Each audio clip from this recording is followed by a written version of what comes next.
where you can, and we'll get to those later. Be cool, be chill, be awesome, and yeah, we'll get the conversation underway. All right, let me get the YouTube intro started. Hey everyone, Anthony Fantano here, internet's busiest music nerd. Hope you're doing well, and thank you for tuning into this exclusive interview that we're having with the one, the only Miss Bree Runway. How are you doing? I'm good, enjoying the sun. It's really nice and sunny today. It I'm does look really sunny where happy. you are today. Are, Yeah, for once. yeah, yeah. It's not. It's rare in the UK that it's that sunny, right? Yeah, Okay. for real. So look, we're on the cusp of dropping this brand new track, Hot Hot. What? Tell us what we're in for. What is this new song all about? Who's producing? What's the sound? What's the style? What are you going for on this new one? Okay, so with 2000, I said 2000 forever. With Hot Hot, it's We'll like talk what the about the hell? mixtape a little bit too. Don't get ahead of yourself. With Hot Hot, it's literally like kind of echoing the theme of 2000 Okay. Forever. 2000 Forever was all about the music feeling a bit nostalgic. So there's going to be a sample that everyone's going to recognize instantly in the song. What I wanted to do with this song is like, I feel like we've been inside for so long, and there is some kind of beacon of, what is it, beacon of hope or beacon of light? Like there's some kind of like Yeah. hope. Things are lifting up and like we're getting free daily. So this is kind of like everyone's Okay. breakout song. Like it's here, it's hot. Finally, yes. Like that's the mood with this song. And there's no deep meaning to it. It's literally just we're free. Let's turn up. Very much like a "I'm coming out," so you know, sort of a moment. Got it. Exact, Got it. exactly. So you better get the party Get started, it. And literally. this song is for everybody. This song is for. This song is for We'll everyone. even For be able to play everyone. it during the White Boy Summer. I hear it's going to be a White Boy Summer. That's what I heard. Do you know what? It's gonna be a white boy summer, a black boy summer, black girl summer, every kind of summer. We all deserve a good time. All right. But you know, let's still talk about you know, the 2000 Forever mixtape and the buildup that you've been you know, doing with that, and also the EP that you dropped prior. Between that and this new track, like, you know, what is your new album shaping up like right now? Because I mean, obviously you're about to drop this track, but I mean, you must have been working on that for the past year as well. Do you know what? I've just been working on music, kind of scared to package it as an album just yet, because as you know, I'm a very detailed, conceptualized artist that like everything has to be thought down to a T. But finally, I do feel like I have a starting point for the album theme wise. So it's going to help me be able to package it properly. So far it's shaping up as lots of singing, like there'll be lots of singing, there'll be rapping, of course, and it's just going to be an extension of everything I've done already, which is like obviously the genre bending, like no kind of limit on sound, just at the highest level that you've seen it with Brie. Like everything just gets better now.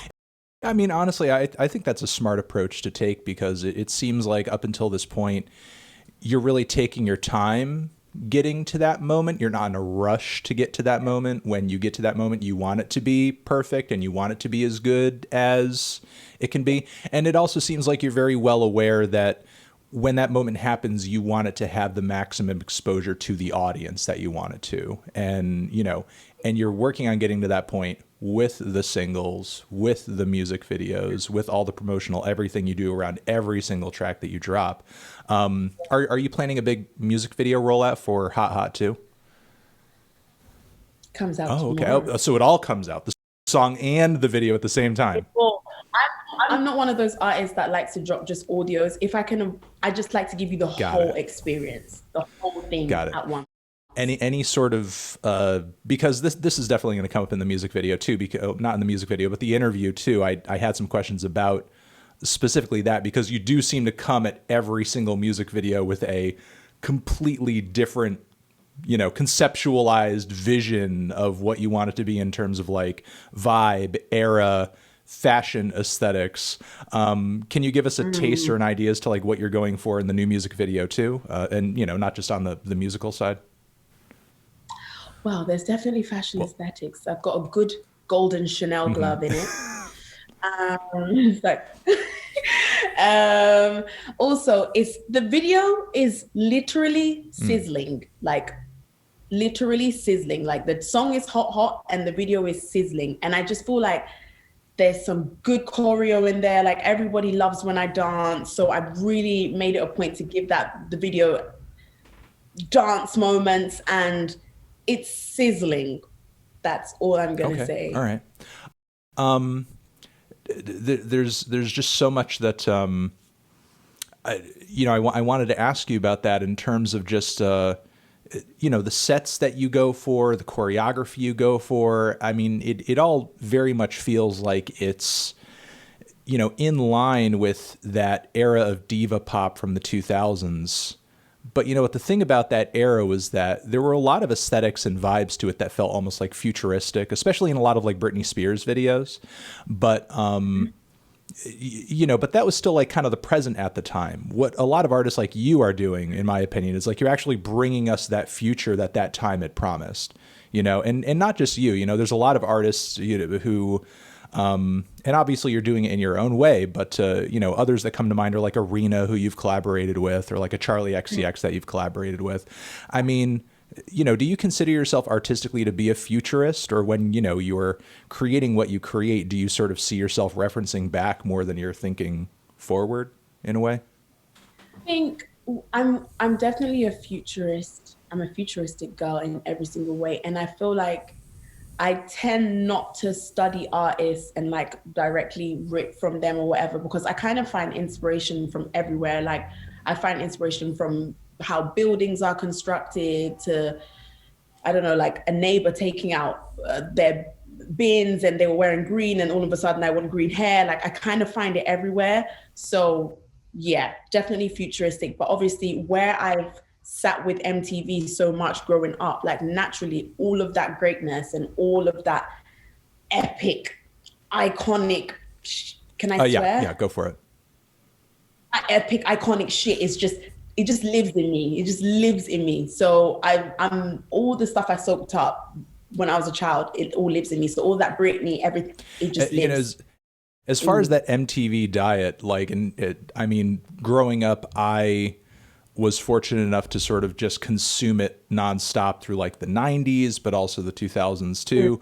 Were you watching like a lot of TRL or like a lot of MTV2 or like, where, at what block, like what hour block or programs were you getting the bulk of these music videos?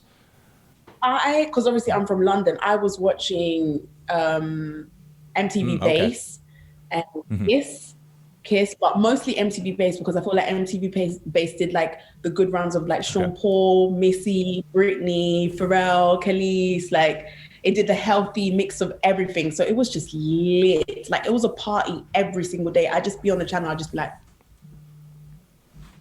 my mouth open, like, oh, this is lit. What are some of those early music videos and visuals? I mean, obviously Missy, but what are some of those ones that stick out most boldly in your mind being younger that had kind of just the biggest impact on you in terms of just like choreo, star power, aura, charisma, artistic aesthetics, that sort of thing?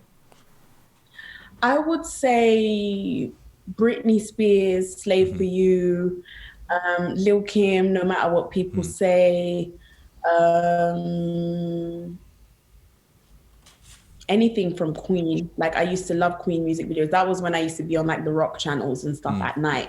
Then I'd watch like Queen music videos. Like Freddie Mercury, Living on My Own. That music video to me is like, once I reach a certain level, I want to have a music video like that. So yeah, those were probably the ones that I saw growing up that was like, oh.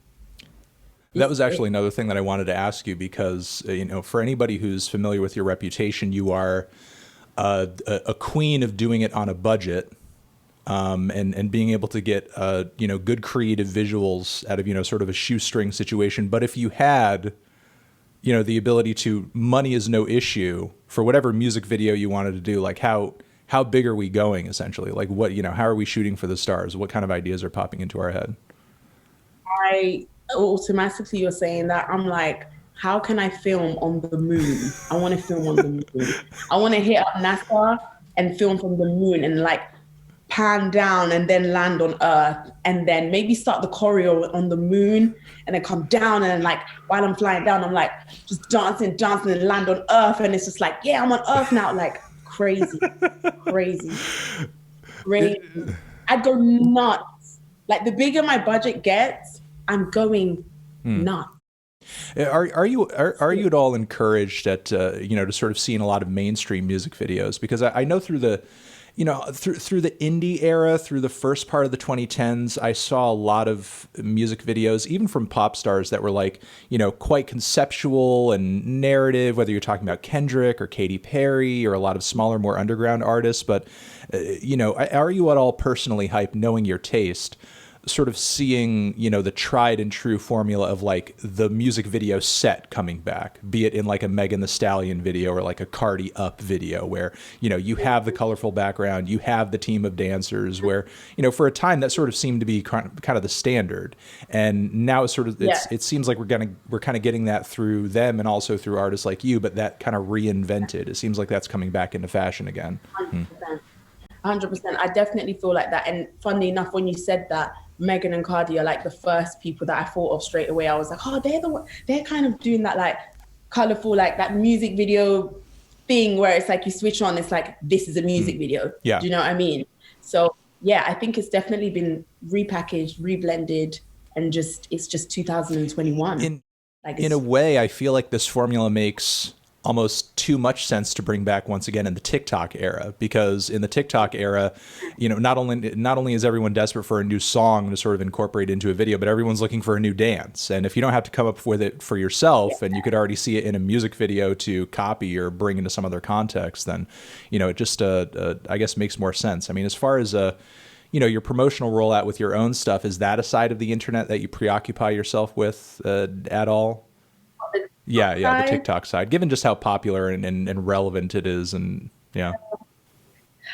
It's like, the thing with me is I have no problem with TikTok except how to use it. I'm funny, I can dance, I can do all the stuff that, like, I love like seeing it on Twitter and stuff, like going past like the timeline. I'm like, this is hilarious. But like, how did you put the text up there again? Like, I don't know how to do it. If I was very, very familiar with the app, and I've literally like, I don't even know what more is required of me. I've literally sat with TikTok and they showed you stuff like, what more do you want, Bree?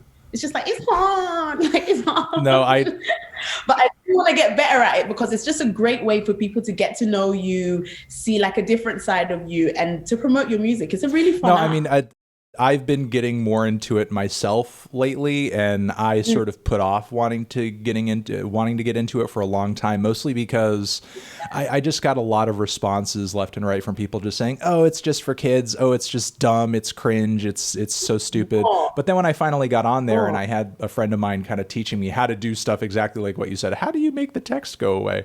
Because for a while I had no idea. I had, I had no clue. It's fun. It's so fun. And I really enjoy seeing like some of the fans' videos where they like do duets with me performing and they're dancing alongside. I'm like, this is sick. It's such a great way to enjoy seeing people loving what you do. Like, it's so cool. I wanted to ask you, you know, knowing your love of that era of pop that we were talking about, as well as Britney Spears, what you think personally about, I guess, kind of the state of the pop star in 2021, or that kind of pop star, because I think almost in a way, a lot of people, you know, who are around our age have kind of had this reckoning with that era of music, you know, just people who grew up with that era, you know, kind of realizing in many respects how toxic a lot of it was, like through the Framing Britney Spears documentary, and seeing her in this situation where you had this person who is most likely you're never going to see kind of a level of cultural omnipresence like that again, or at least for a long time. Yeah. And this person was so popular, and yet in their own personal life seemed to have so little power, because the paparazzi just tore her apart. And now she's still in this point in her life where she's dealing with this conservatorship stuff. I mean, you know, do you feel like in this era and in this time that, you know, women artists and female pop stars in general have more control and have more say over what they do and how they do it? You know, do you feel like we're repeating kind of the aesthetics of that era without repeating the mistakes, or are we still kind of stuck in a negative cycle in a way?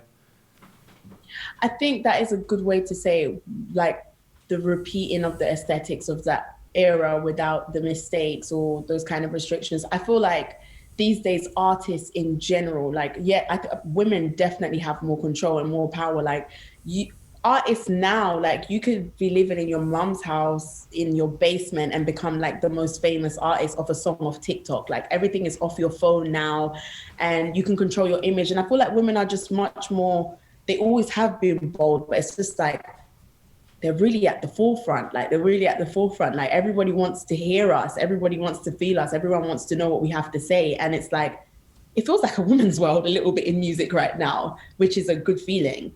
And I feel like all the women at the forefront are very brave. It doesn't seem like anyone can hold them back. So I don't think like lack of control is a thing really right now. Like, obviously maybe with some artists, but I feel like women are really like right now. Do you know what I mean? I through this, I got it. Through this, I like, I guess, like, there's vengeance. There's vengeance. I feel it when certain women perform and stuff. I'm like, yeah. Oh, yeah. Yeah, I mean, it's I think there's almost in a way like you know, and not to paint this as you know, kind of being the same thing as the genre comparison I'm making here, but there's really like a punk ethos to it as well, because I mean, the boundaries that are being broken and the expectations that are being broken, and I see that just in a lot of pop music now. Again, you know, and I think to artists like you and Charlie and Rena, and also like you know, Brooke Candy, for example, like, you know, the experimental and wild energy and the uncomfortable themes of sexuality also as well on some tracks that are dealt with. I mean, what is more boundary pushing in pop than that right now? You know? Yeah. Funny you mentioned Brooke Candy as well, like, push his ball sack with a stiletto. That's like one of my favorite lines on one of her songs. I'm like, yeah, this is great. This is great. I feel like, wait, sorry, I can't get my thought past the ball sack and the stiletto, sorry. Around that, there's definitely a punk influence. Like, even me, like, my spirit is wired completely around everything punk. Like, I'm just a rebel in every single way. And that's literally something that I think maybe there are some people who don't necessarily realize about you when they're, you know, looking at your stuff, because while you are making pop music, you still strike me very much, you know, in a spiritual sense, as like an alternative artist. Definitely. I feel like with me, naturally, that's just who I am. Like, today I just dropped a cover for Bricks magazine, and it's like 50% of the public are like, yeah, yes. I think I saw the second cover for that with the fish today. Yeah, and it's just like, it's like, yeah, like, I don't think this is the right message. I'm like, do you even know what it is? Do you know what it is, Anthony? Number one, it's art, darling. Like, literally art. Everything Bree does is just art. Secondly, it's a salmon. It's harmless. It's a salmon. Salmons represent abundance, prosperity, long life. Do you not want long life and prosperity and abundance?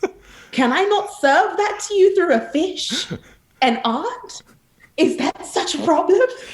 Like, literally, is that such a problem? I think it's great. I think it's great. But obviously, a lot of people that may judge certain things or whatever, they're operating from a safe place, and that's not where I live. I don't live in safety zones. I do whatever the hell I want. And that's always been my message from the beginning anyway. So it's just like, if you like it, cool. If you don't, cool. I wanted to ask you personally, because I've seen you mention this in other interviews and bits of conversation. Do you consider yourself to be a fairly religious person or godly person, someone who's... I'm definitely a godly person. Is that something that you kind of grew up into, or, you know, is it kind of a family vibe in general, or... Yeah, it was something that I used to, like, I grew up on. Like, I used to go to church every Sunday, but I've developed my own relationship with God. And funnily enough, I used to call myself a rock star Christian, because it's just like, it's a weird saying, but it's like, in a sense where, like, maybe people might not see me as like the perfect woman of God or whatever, but like, I feel like the thing I'm doing and the purpose I have and the calling I have, it frees people, it liberates people, it makes people feel good, it makes people want to do better. I feel like that's God's work. It is God's work. I ask God to use me every day, and every day I'm receiving lovely messages from people about how they love themselves more and stuff like that. I'm like, yeah, this is actually God's work. Yeah. Yeah, it's Forward me to the front of the queue in heaven, mate. I'm doing God's work. I also wanted to ask if you're if you come from a big family as well, if you're a family oriented person too. I'm a very much family oriented person. I come from not that big of a family, but I love families and I love Hmm. babies. Do you have a younger, older siblings? I have a younger brother. And in the family, have you always kind of stood out as kind of the eccentric, bold, I'm doing whatever I want kind of personality? My God, you need to see some of the baby pictures or like the younger pictures. All my cousins are holding hands like, and then I'm on the floor like, like I've always been like that. Or everyone's posing normally. Oh, there's Bree in the corner with goggles on a those gym cross training machines like with a full outfit on and goggles like and a swimsuit. I'm like, girl, you are literally 4 years old. Calm down, calm down. I also wanted to ask you, also from some of the interviews that I've seen, there seems to be, a serious hyper awareness in you of, how you're perceived in the grander scheme of culture as a black woman. And I mean, and you also seem to be aware of kind of the expectations of you on account of that. And as a result of that, I mean, are you kind of driven personally to, think or perceive things in maybe a frame of people don't want me here, people don't want me there. Like, that's exactly where I'm going to go. That's where I'm going to be. And, if that is the case, what are those places in your mind? Like over the next 5-10 years or so, like, where do you see yourself trying to put yourself on account of that expectation? I feel like one thing that I understand and always like pocket at the back of my mind is that I'm really blessed and I'm really chosen. Like it's very clear because I always say what I'm doing, it's not in the time that we're in, it's not even supposed to be going this well for me. Number one, I'm dark skinned. We already know the limitations behind that. I'm making pop music and it's like, it's weird to some people, doesn't make sense. My songs have no formula, no structure. I just do whatever I want on the microphone, clip it together. If it sounds good to me, I love it. I'm packaging it and I'm sending it out to the world. And I feel like 5 to 10 years from now, I'm going to be right at the top, like exactly where a talented ass woman like myself needs to be. I need to be up there. Word to Cardi B. I need to be up there. That's exactly, and it's like someone said something to me today that was really interesting. Like the reason why your career is like going really well right now is because you're not doing anything for instant gratification. Like you're not, I don't know, looking at the charts and looking at what's popular, making that because, oh yeah, this is what everyone's gonna like, right? I better do it. Or nah, you're just doing you and you have been doing you. It's taken a minute, but it's starting to really pay off. So I'm just gonna keep doing me, outdoing me, looking at yesterday's me as my competition and kicking her ass every single time and work my way to the top. I'd like to talk about, I don't know, the sound of some of the stuff that you're coming up with down the road, because, there were already so few boundaries in terms of like the sounds that you were playing with on your recently released EP and then the 2000 and Forever mixtape. I mean, stylistically and sonically, like what is the boundary for you? Is there a line? Is there a place that you don't see yourself going in the future? Because even on this recent tape, I mean, there are, even on Damn Daniel, like that sort of 80s inspired synth verse, but then it kind of banging into that really hard hitting chorus, and how industrial-ish some parts of Ape Shit are, but it still has almost like a Missy vibe to it. Like I guess what I want to ask is, who are some of the producers that you're working with on this stuff? And when you kind of go through beats and sort of are thinking of producers to work with, like, what are you looking for particularly? Because there's just such a wide range so far. I think the first things first, the producers I work with mainly are Moon Willis, Lion, Claw, Easy Fun. That's like my main like producers that I work with. And I feel like to be able to work with me and successfully make my sound, you gotta be a little bit fucked up. like just a tad. Like you gotta be looking in some fucked up places. Like, Bree, I heard this is fucked up. And I'm like, oh yeah, this is fucked up. And then we make a song out of it. Even I have a song called Ecstasy on the Bree Runway EP, and the bridge was actually formed from two girls scissoring on Pornhub. Like I took their sound, embedded it into the beat, and it just made it really dreamy, but no one actually really knows. Well, I mean, like you do. I mean, that just seems like. Do you know what I mean? I just think you gotta be a little bit left to get right with Bree. Left, right, left. Well, are there, as far as like the stuff that you're working on to be released down the road, are there any sounds and vibes or genres that you're kind of crossing over into, or kind of like, crossing a line with, that you haven't before, that you're excited to maybe tease a little bit toward?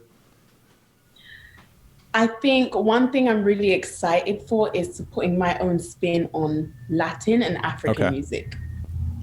Yeah, that's two genres that I'm really excited. I mean, any particular shades of those? Because I mean, there's such an explosion of all of it right now, from Afrobeat to flamenco and reggaeton. I mean, there just seems to be. I mean, again, thinking back to the 2000s, I think you and I both remember when, you had your little blips here and there of like in artists that would kind of maybe have a hit in that style, and then it would be on the charts for a while, and then it would seemingly kind of disappear off the map forever. But these days it sort of seems like everybody's doing it. I mean, you don't even need a connection necessarily to that culture to be kind of grabbing those sounds. It seems like there's really kind of a hunger for it, no matter who you are. Definitely. I think everyone should feel free to try, as long as you're not being, nasty towards it, inappropriate towards it, or, and you're doing it at a good service, you know? I guess for you personally, just to kind of breach this conversation, like how and where does that line of something like cultural appropriation, sit for you? I think I do a good job on keeping up with what's offensive and what's not. And I just would never, I don't know, whatever is like extremely and directly offensive to someone, I would just never do. Like there's certain words I'd never use in my songs and stuff like that. Like as long as I'm aware of it, I wouldn't do it. I wouldn't do it. That's never my intention to like just be like, oh, F it, I'm going to offend this community. Like no way. I also wanted to ask about your current label situation, because I believe you're working with EMI now. Is that correct? Yeah. And up until this point, you've been building everything up just independently. What made you finally want to, cross over into that realm? Like, what do you feel like EMI, once you do eventually roll this album out and whatever singles or tracks are going to be coming past this point, what do you feel like EMI is going to be bringing to the table that you wouldn't have necessarily been able to do on your own, considering how capable you've proven yourself to be, up until this point? I think the one thing is that's like, I would recommend this for any artist, like any record label, like just make sure your team are really passionate about you, because when they are passionate about you, they're willing to knock on any type of door to, get you heard or get you seen. And I just think EMI bring such fresh ideas. Like my marketing manager, Anik, my digital Nakai, like they always bring such fresh things that I'm like, oh, this is actually great. Like, for example, if Nakai wasn't on my team, for example, I wouldn't have done the Gucci dance video. It was just an idea that was in his head that he was like, no, I dreamt about this. You need to do this. So just having a team that brings fresh ideas, and also the label just putting budget and a magnifying glass on the great things that it is what that you already do. I think that's what they bring me, and it's been great. Yeah. And Anik also did a very good job setting up this interview too. So also Anik is fucking babe. Yeah, she coordinated my whole life. Yesterday, I was literally having a meltdown on the Wi-Fi for this. She was fixing it, and I was playing the Nintendo Switch. Well, shit. Now I have to ask, what are your favorite games to play on the Nintendo Switch? Right now, Crash Bandicoot. Okay, shit. Wow. Yeah. Crash Bandicoot. Any other titles in heavy rotation before Crash Bandicoot or anything? Cooking Mama. That's a classic. Cooking Mama's a good one. Cooking Mama's a tried and true. And I'm about to be sent a Need for Speed as well, so I can't wait to Got play it. that Got soon. it. I haven't been playing too much as of late, but when I do, Smash is great. Tetris is great. Mario Yeah. games are great. Mario Kart. Love Mario Kart. Mario Kart's great too. Everyone's been telling me to get that, and everyone watching this, I'm gonna find out what my Switch code is, and we're gonna play a game together. You know, honestly, it's I feel like your personality would work so well on like a Twitch stream because you know there's so many artists out. Oh my god, Exactly, exactly. Have it. You know, maybe it'll drive her crazy, but have a Neek set it up. You know. at Twitch, I think I'd pass out. I think I'd pass out. I'd probably cry on the live stream. I'd probably cry. Hey, that's engagement. Okay, the chat would be going crazy. Bree Runway melts down the headlines. Bree Runway melts down during Mario Kart live stream. Mario Kart 8 live stream gets 12th place. All right, I'm gonna grab a few viewer questions here. Again, if you guys want to throw some, you can hit the Q&A link down below underneath this video and submit a question. Swar will make sure I get to it. Your boy Chrissy wants to know which song off of 2000 Forever was the most fun to record and put together. Which song was the most fun to put together? I would say Ape Shit. Ape Shit was really fun to put together. That track just has such an incredible energy to it. And you know, there's just something about kind of the coarseness of the lyrics and your attitude on it. And you know, I thought it was pretty interesting as well that ATM had like a really kind of nasty vibe to it in some respects too. But then when I saw like those live videos of you performing it, you like really stylistically like smoothed it out. You performed almost like a mellower version. It sounded totally reinvented. I mean, what kind of drove you conceptually to just want to go with that softer approach on, you know, kind of like the Abbey Road, you know, version of the song? I feel like that's the ladies' night version. Do you know what I mean? Where it's just like, oh, let's go. We're about to get this bread. Come on, let's go. That's my mood. Quelly wants to know. Quelly wants to know how personally the London music scene has influenced you growing up, because obviously, you know, you didn't spend every day of your youth just like glued to MTV. I mean, close. It's okay. It's okay. But, you know, the music scene that you were physically in and around, I mean, personally and artistically, over the years, what were your takeaways from that, and how do you feel like that has impacted your sound? I would say Dizzy Rascal, funnily enough, had quite a bit of In the Boy in the Corner album. That feels quite PC music to me. Like there's a lot of like that influence. Like I just think it's so great. Like him crossing street shit with such a unique sound. I love that. I love that. That's a very inspirational album from the Boy in the Corner. And I would say I took away the balls to be able to say anything from probably like BBK, like like Skepta, Gemma. Yeah, I mean, there's Dizzy had an incredible run during that same time that you were talking about. You know, is there anything particularly about I mean, I'm sure this is a reference point as well to some degree, but you know, even the music of like MIA during that time as well. Yeah, absolutely everything about MIA, like I adore. Like, how can I forget? What the hell? But MIA, what I love about her the most is like she can say anything and make it sound great.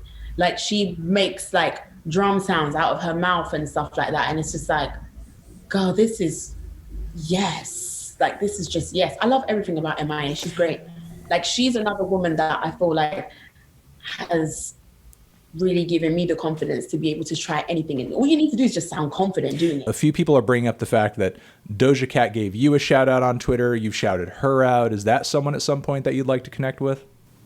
1,000,000%. I really love everything Doja Cat does. And she is such a lovely person. Like on and offline, the interactions we've had, it's just so sweet. She's a really sweet girl. Got it.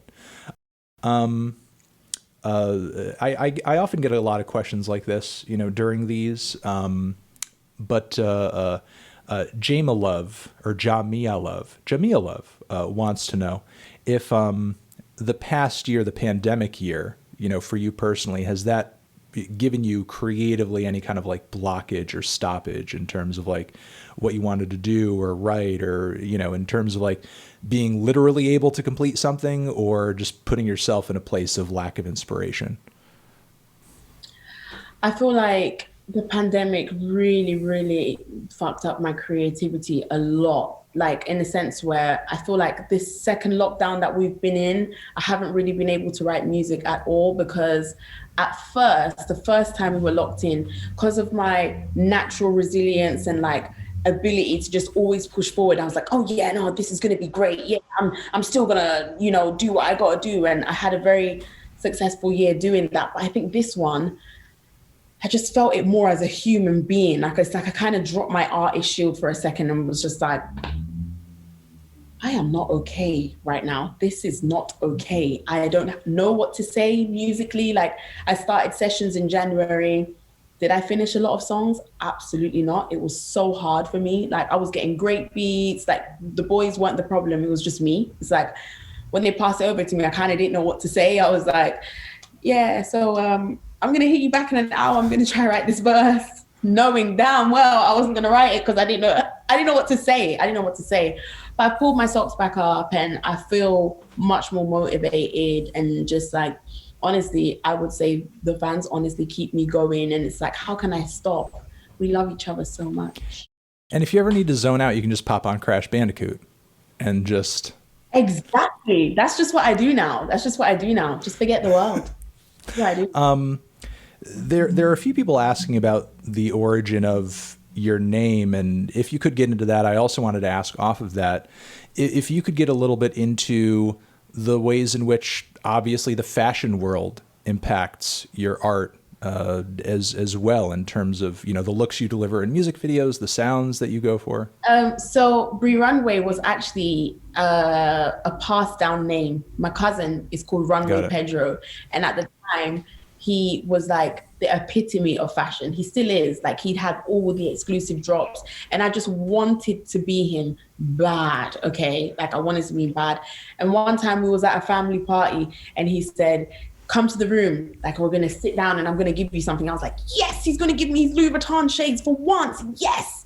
Then he was like, I'm gonna give you, and I was like, and he's like, my name. I was like, what the hell am I gonna do with that? But then I thought, oh, fine. So then I put it on Facebook. I had like this really long name, and then as I was like kind of discovering myself as an artist, I chopped down through the 12 names I had on Facebook, and I said, Bree. And the Runway actually sounds good. Yeah, let's go with that. But as I've obviously grown and evolved, the name just means to me now that I'm constantly taking off. Like, I'm just always on the runway, just always like taking off. I'm going. She's gone. And this cousin that you're talking about, has this person always been an inspiration in terms of your sense of style? Because I mean, it's something a lot of people talk about. It's something a lot of people bring up who are aware of you. I, for one, am impressed to see consistently that there is a lot of creativity, a lot of taste, a lot of consistent outfits. And also, you don't necessarily strike me as a person who wears designer just because it's designer. Like, you wouldn't wear a piece of Gucci just because someone handed it to you, or whatever. Because there are a lot of people out there who will wear anything that Gucci does and they look like an idiot. But so what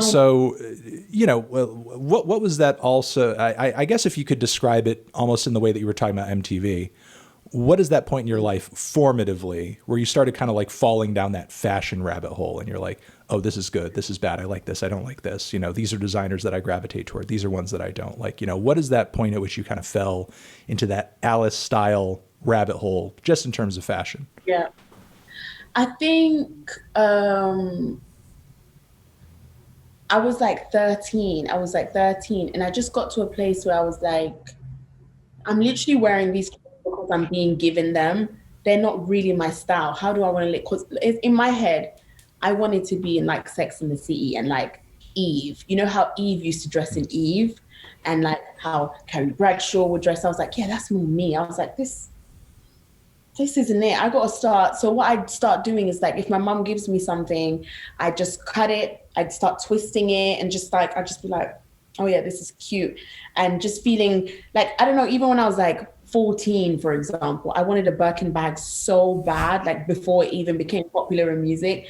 So I bought like a fake shape of it, like from a market for probably like £10, got another fake silk scarf and wrapped it around like the handles of the bag, like how like the rich women used to wear their Birkins. And I just used to be like, with my Birkin, my fake Birkin.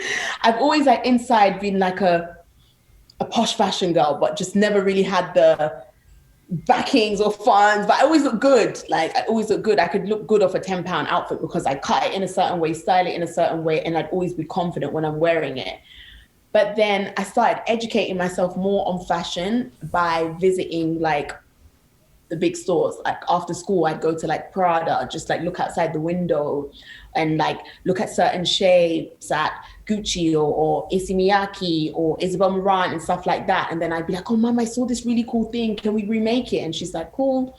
So we get fabric, and the fabric would be cheap as hell, but we still get the result that we're looking for. So I've always been kind of like DIY with my style. Like obviously I have more funds now and I can actually get pieces, but still, I'm still very like, it doesn't have to be designer. It just has to be statement. It has to just feel statement and cool.